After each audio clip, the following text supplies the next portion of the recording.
보호자의 교육적 방임을 인정하라! 인정하라! 인정하라! 인정하라! 정서행동 위기 학생 치료 권한 제정하라! 제정하라! 제정하라! 제정하라!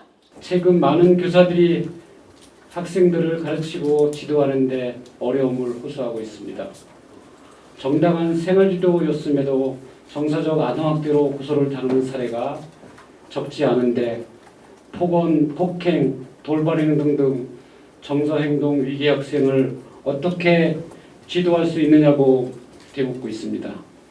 얼마 전 전북의 교감 선생님께서 뒷짐을 진 채 어린 학생에게 폭행을 당하는 충격적인 영상이 공개되었습니다.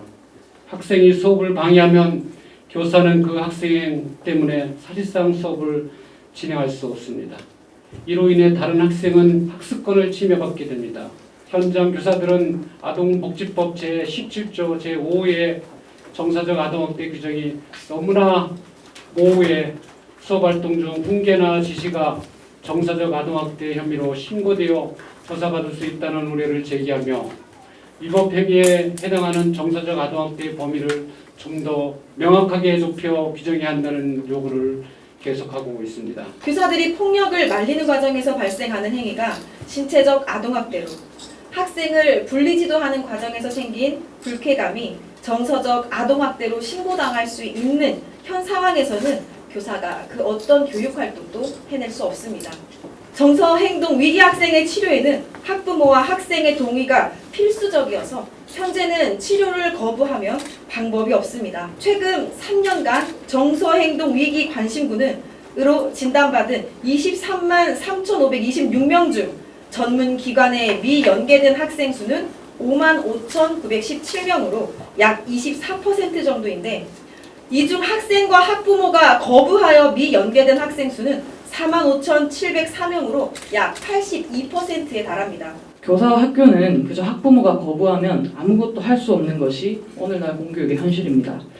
아이가 선생님의 뺨을 때리든 다른 학생을 폭행하든 수업을 방해하건 그저 교권 침해로만 처리하고 학교 폭력 법으로만 처리해야 하는 것이 현실입니다. 모두가 나서서 이 문제를 위해 함께 고민해야 할 시점이 된 것입니다. 전주의 A 초등학교에서 한 학생이 교감 및 담임교사를 폭행하고 욕설하는 동영상이 공개되며 전 국민이 충격에 빠진 사건이 있었습니다. 교사들 역시 놀라움을 금치 못했지만 놀라움보다는 저 학교도 저렇구나. 저 학생 저래봤자 처벌 규정도 없고 다른 학교 가봤자 똑같을 텐데 하는 생각이 먼저 들었을 것입니다. 이것이 바로 현실입니다. 명백한 문제 행동으로 학교 규정에 의해 분리조치 및 생활지도를 해도 돌아오는 것은 아동학대 신고. 그럼 도대체 이런 학생들은 어떻게 지도할 수 있단 말입니까? 교육의 본질적 목적을 잘 이행하기 위해서는 가정과 국가적 책임이 더해져야 합니다. 교사들의 정당한 생활지도가 법적으로 보호받을 수 있도록 해주십시오. 정서행동 위기 학생에 대한 진단 및 치료 등 통합적 지원을 위한 방안을 마련해 주십시오. 문제행동에 대한 보호자의 의무를 강화하고 방임에 대한 책무를 지도록 해주십시오. 언제부터인지 학교는 전학생이 두려운 존재가 되었습니다. 폭탄 돌리기, 소위 전학생을 폭탄에 빗댄 정서행동 위기 학생, 소위 말해서 금쪽이로 불리는 이 학생으로 인해 학교 구성원 모두가 피해를 입고 있습니다. 그렇다고 교사 입장에서 이 위기 학생을 손놓을 수는 없습니다. 가해 학생의 인권과 학습권을 보호하기 위해서 모든 당국들이 애쓰고 있지만 그 학생 하나를 지키기 위해 나머지 24명의 학생들은 무방비하게 노출되어 있는 상황이었습니다. 24명의 학습권은 과연 누가 지켜주고 있나요? 과연 어른들은 이 아이들을 지켜줄 수 있나요? 단순 행동 교정의 문제가 아니라고 생각합니다. 가해 학생의 인권과 학습권만 지켜주지 마시고 동등하게 저희 아이들도 그렇게 지켜주세요.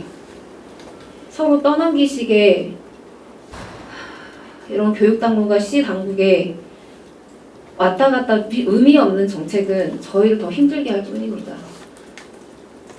저희도 안전한 장소에서 아이들을 교육시키고 지도하고 싶습니다. 학부모, 교육당국, 정부, 범국민적으로 전북특별자치도 교육청은 해당 학생의 치료뿐 아니라 신체적, 정서적 폭력에 노출된 해당 학급 학생들의 치유에도 적극적으로 지원해야 합니다. 현재 본 사안의 학생은 등교 중지 기간에 자전거를 훔치는 등 이상 행동을 보이고 있으며 이 과정에서 보호자의 방임을 의심할 만한 정황이 포착되었습니다. 전주교육지원청이 해당 학생의 보호자를 교육적 방임에 의한 아동학대 혐의로 고발한 이유는 보호자의 아동학대 판결 시 학생이 보호 조치를 받을 수 있기 때문입니다. 무엇이 아동을 위한 복지입니까? 무엇을 위한 아동복지법입니까? 전주시청 아동학대 전담팀의 통합 사례회는 보호자의 교육적 방임을 인정하라! 인정하라! 인정하라! 인정하라! 전북특자도 교육청은 해당 학생이 병원 연계형 위센터에서 치료받을 수 있도록 보호자를 설득하고 정서행동 위기 학생을 위한 병원 연계형 대한 공립학교를 설립하라. 설립하라. 설립하라. 설립하라.